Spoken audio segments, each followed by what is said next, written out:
Section 5 has one great advantage for the developers. The RERA body has to decide on an application within 30 days.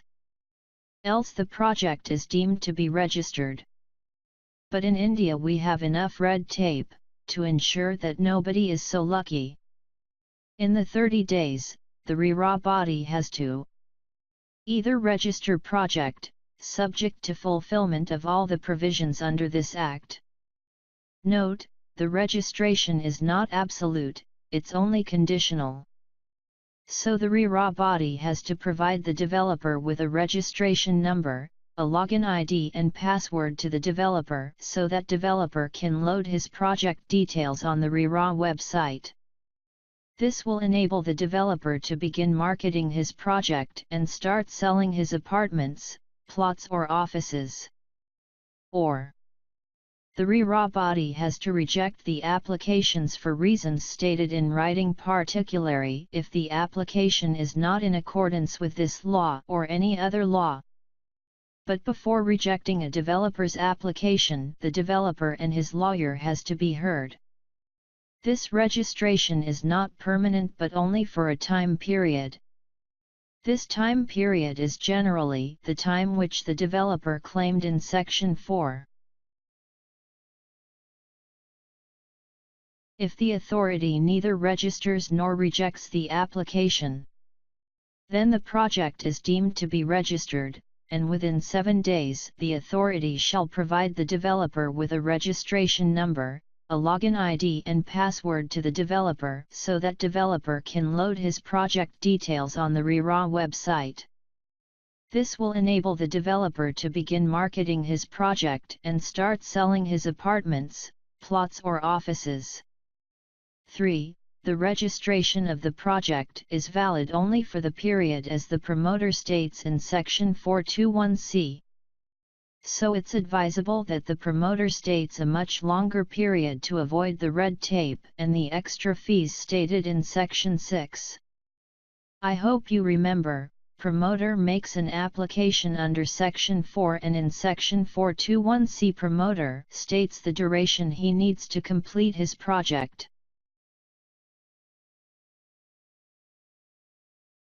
As said earlier, the registration of any project is not absolute, it's conditional and for a time period. In case the promoter wants to extend the registration due to war, flood, drought, fire, cyclone, earthquake or any other calamity caused by nature, then he needs to file an application under Section 6. All these natural calamities are legally called as force majeure. Developer also needs to pay a fee for this bureaucratic process. Before extending the registration, the authority has to record reasons in writing. The maximum extension possible is 1 year. In case the authority wants to reject the application, it has to hear the developer and his lawyer, before passing the order. This section does not state compensation payable to the allotees if the extension claimed is due to the default of the builder. What else is missing in this section? Since the allotees are affected by this decision, then they need to be heard. When the RERA is collecting fees for every document filed before it, it should be actively spying on the completion of every project and acquire and have its own evidence against the promoter. But shockingly, no strong duty has been imposed on RERA. Revocation is the first punishment imposed on a promoter. Revocation of a project could be started by the RERA body on its own, that is suo motu, or on a complaint from any other competent authority.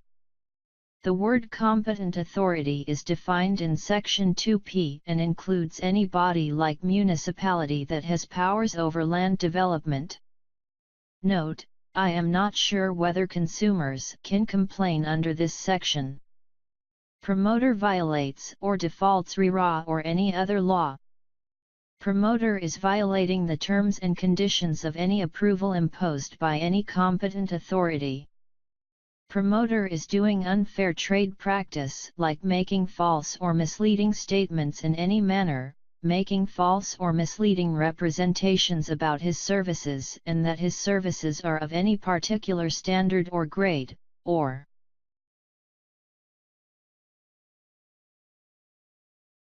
promoter advertises such services that he does not intend to offer. Even though any promoter can easily defend this section, in case he has not completed his unfair practice.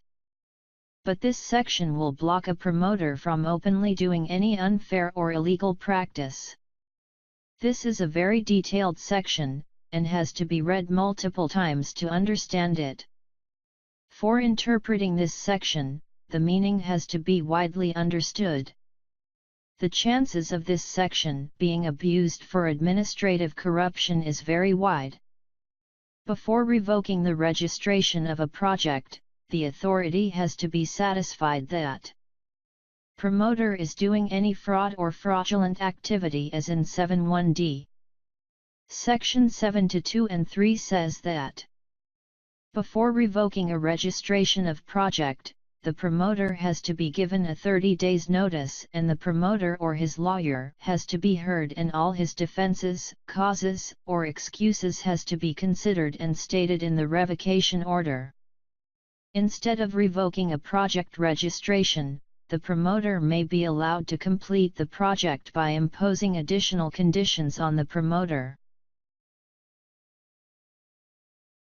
If revocation of a project is declared, then promoter loses access to the project page on RERA website.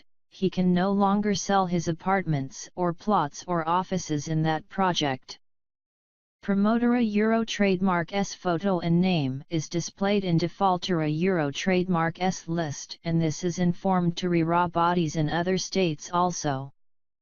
Promoter loses access to advances got from buyers of apartments and his account is frozen and that money is used to complete the project as per Section 8.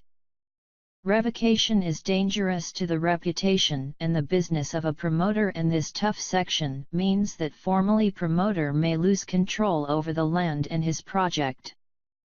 This is something like the promoter is an employee and he is being dismissed from his own project.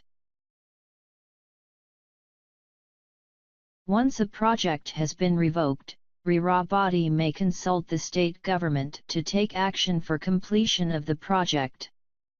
Alternately, the RERA body may ask Association of Allotees to come and complete the project, form the funds in the schedule bank account. There are two provisos to this section. Proviso 1. Any of order of RERA body will come in force only after its Euro time to appeal Euro has expired. Proviso 2.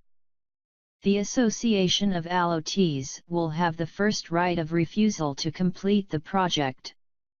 My personal view is that this section does not empower the allotees to attach the other assets of the promoter and recover their losses in rents paid for delayed period and to recover the losses faced by the allotees due to rise in prices of land or apartments in that area.